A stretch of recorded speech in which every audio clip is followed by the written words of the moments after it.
सैदा कब्रगुस्तान।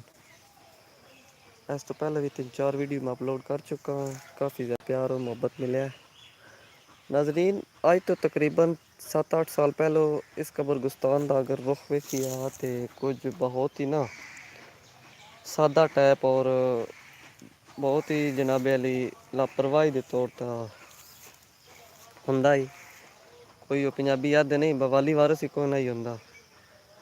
हुण जनाबे अली चक सैदा welfare foundation की वजह तो काफ़ी चार चंद लग गए हैं, जिसकी वजह तो चक सैदा की आवाम न बल्कि तमाम आने वाले भी मेहमानन बहुत ही खूबसूरत अंदाज नाल वेलकम होंदा।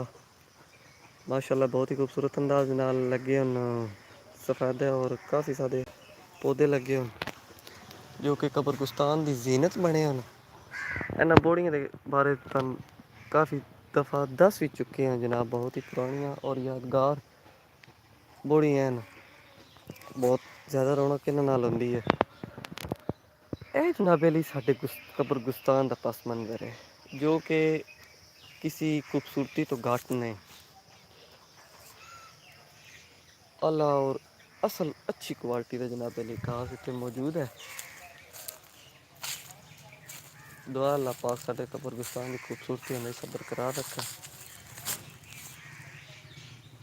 इन्हां बोड़ी की जनाबे अली स्पैशल असीं एक ना वीडियो बनानी है, सारे भाई प्यार मुहब्बत नाल तावन करेआ है क्योंकि ये बोड़ी दी बड़ी रौनक इत्थे।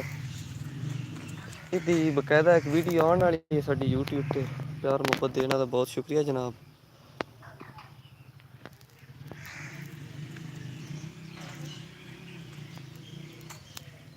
लो जनाब ए लगे हैं नलके, फिल्ट्रेशन नलके। पंजाब का पानी जी बड़ा पीने वाला होंदा है, काफ़ी जगह तो नहीं भी पीने वाला होंदा। स्पैशल जनाबे अली वेलफेयर फाउंडेशन की जानब तो 2 नलके लगे हैं।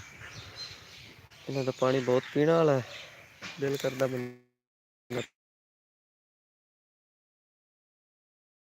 चिड़ियां दी चहचहाट, खूबसूरत छाँव। अगर कोई टाइम होंदा है बिजली टुर पैंदी आई तो इत्थे मनी होगा जियां बंदे सारे बैठ जाते हैं, लेकिन हुण रौनकां खत्म हो गई। तमाम भाई जेह्ड़े इत्थे जिंदगी बसर करके गए न, जेह्ड़े इत्थे जिंदगी गुजार के गए न, उन्हां वास्ते बड़े यादगार लम्हे हैं क्योंकि सारे बंदे अजकल मजबूरन परदेस जा रहे हैं। ठीक है जी। बाबा अहमद शाह दरबार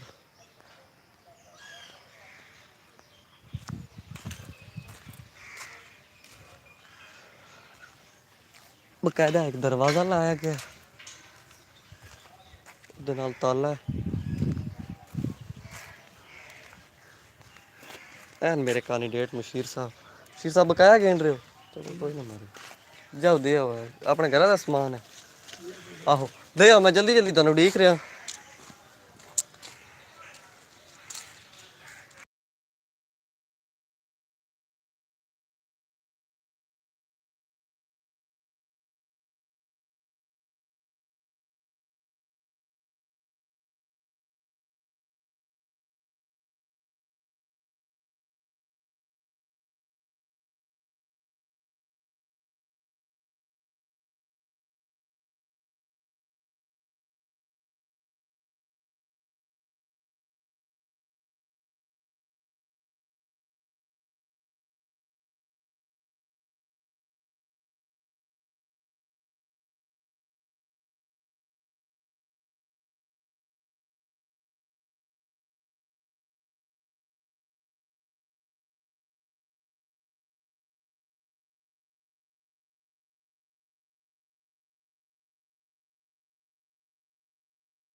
है जनाब अली सबील हम मुर्शदां दे कर लिया, ये हम पहुँचानी है दरवेशा तक।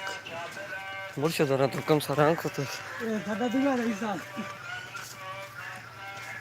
मुशीर जनाब वाली हथी पर और दी फिर साहब मानक देती है मुर्शिद आते भाई और दे हथा ही दियो चले ये दिन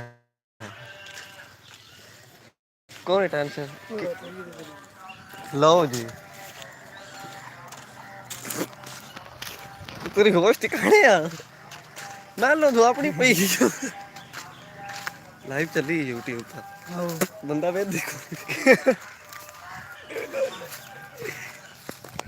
क्यों तो सारे छो बाल्टियां भूल चली गई इशारा की